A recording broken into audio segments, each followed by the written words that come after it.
Ladies and gentlemen, Mohammed Hijab is in the news yet again. Mr. Mohammed Hijab, an Islamic scholar. Assalamu alaikum guys, and welcome to another episode of Smile to Jannah. But this time he's not in the news for destroying Piers Morgan or embarrassing the lawyer of Jeffrey Epstein. This time he has taken GB News and exposed them for their anti-Islamic rhetoric beautifully. I am a revert and I was taught how to pray Salah. That means every single time I pray, the person who told me gets the reward. 5 times a day, from Fajr to Isha. If you want to support someone like me in learning Salah, then sponsor 10 people for just £100. remember the Prophet, peace be upon him, said, Charity does not decrease wealth. Click the button and donate now.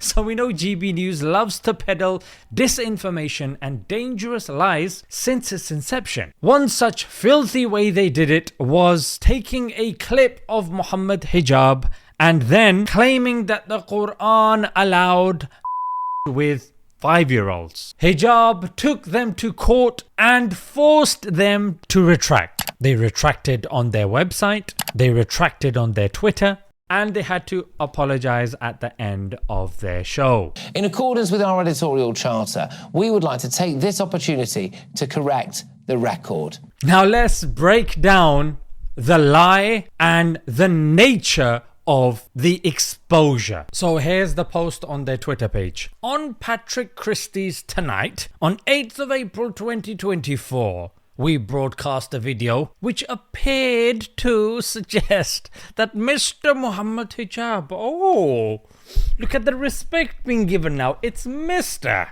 after he took you to court, yeah?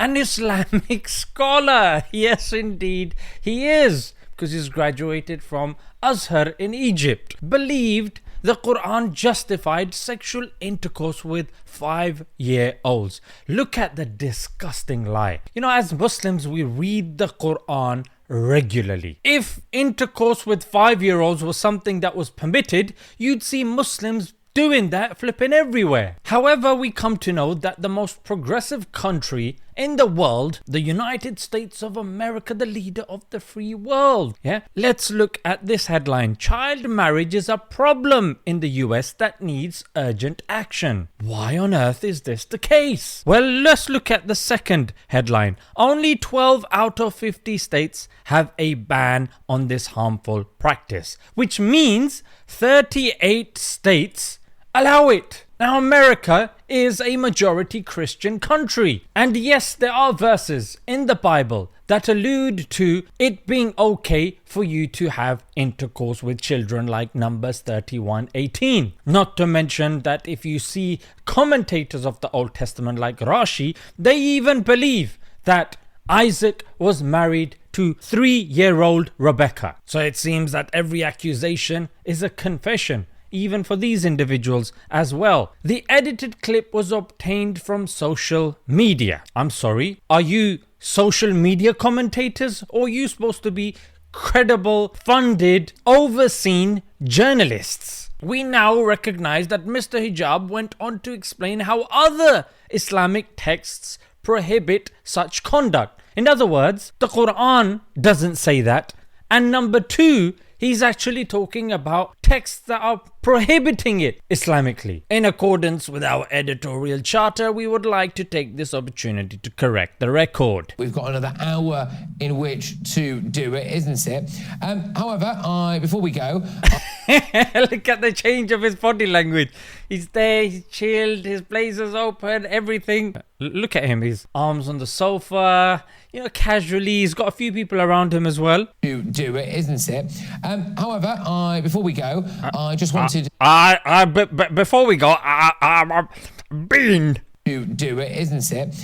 However, before we go, I just wanted to say this. Oh, look at that gulp. Ooh.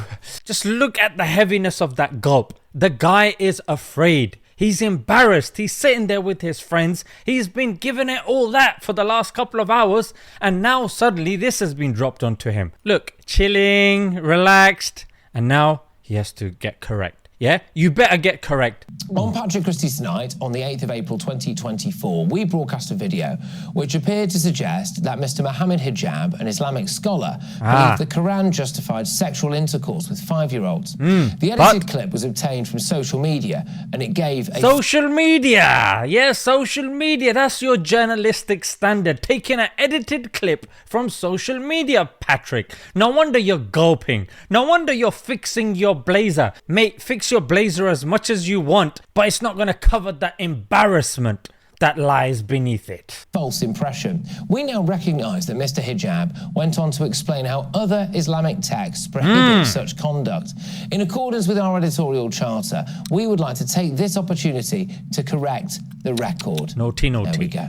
Ladies and gentlemen, GB News just got caught. There are many other media platforms that just haven't been caught yet. People find it very cumbersome and difficult to take time out, take them to court, risk losing money, time, mental energy. So kudos to Hijab for seeing this through and frankly empowering other Muslims for doing the same thing. Why? Because if we do not fight against the lies in this age of disinformation, then it's only a matter of time till it seeps into the public and they start reacting irrationally to these things, and eventually it's going to be our families that get their hijabs ripped off and the kids bullied at school. But one thing I want to make clear is, although they gave this extensive apology, when the lie was said, it was shared extensively, it was viewed extensively. However, now with the retraction, they posted this at the end of their 2-hour episode. On top of that, a casual post on their Twitter without the razzmatazz of the marketing. Of course, it's not going to get that level of exposure. So what happens with these media organizations is they get all the juice and the nectar from the lie, and then they do a little casual apology. There is no outrage from the politicians, there's no outrage from the other media organizations. But if it was something against the Jewish community, then we would have seen more vocal apologies and condemnation, which of course is good. But we'd like things to be consistent, whether it's for Christianity, whether it's for Judaism, whether it's for Islam, Hinduism. If something like this, that is big, that is detrimental to the masses, takes place, then there should be equal outrage rather than selective outrage. Let's leave it there, guys. Until next time, Assalamu alaikum.